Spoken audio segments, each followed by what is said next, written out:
আজ আমি বানালাম রমজান স্পেশাল চিকেন মাটার কিমা। এর জন্য প্রথমেই চিকেনের উপর ফেটিয়ে রাখা টক দই এবং আদা রসুনের পেস্ট দিয়ে দেব।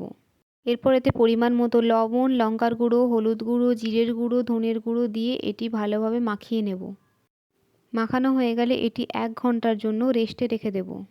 এরপর একটি প্যানেতে গোটা গরম মশলা দিয়ে এটি নাড়িয়ে চাড়িয়ে এর উপরে পেঁয়াজ এবং টমেটো পেস্ট দিয়ে দেব। মশলার কাঁচা গন্ধ না যাওয়া পর্যন্ত মশলাটিকে কষিয়ে নেব। এরপর মাখিয়ে রাখা চিকেনটি এর ওপরে দিয়ে ভালোভাবে এটি কষিয়ে নেব। এতে রং আসার জন্য কাশ্মীরি লঙ্কা দিয়ে দিলাম। এরপর বয়েল করে রাখা মটরশুঁটি দিয়ে কিছুক্ষণ নাড়িয়ে এর ওপরে জল দিয়ে কয়েকটা কাঁচা লঙ্কা এবং ধনেপাতা, পুদিনা পাতা দিয়ে দেব। জলটি শুকিয়ে এলে এতে গরম মশলা দিয়ে দেব। এরপর হালকা নেড়েচেড়ে এটি নামিয়ে নেব। তো ভিডিওটি কেমন লাগলো কমেন্টে অবশ্যই জানাবেন এবং আমার এই রান্নাটি ভালো লেগে থাকলে সাবস্ক্রাইব করে পাশে থাকবেন।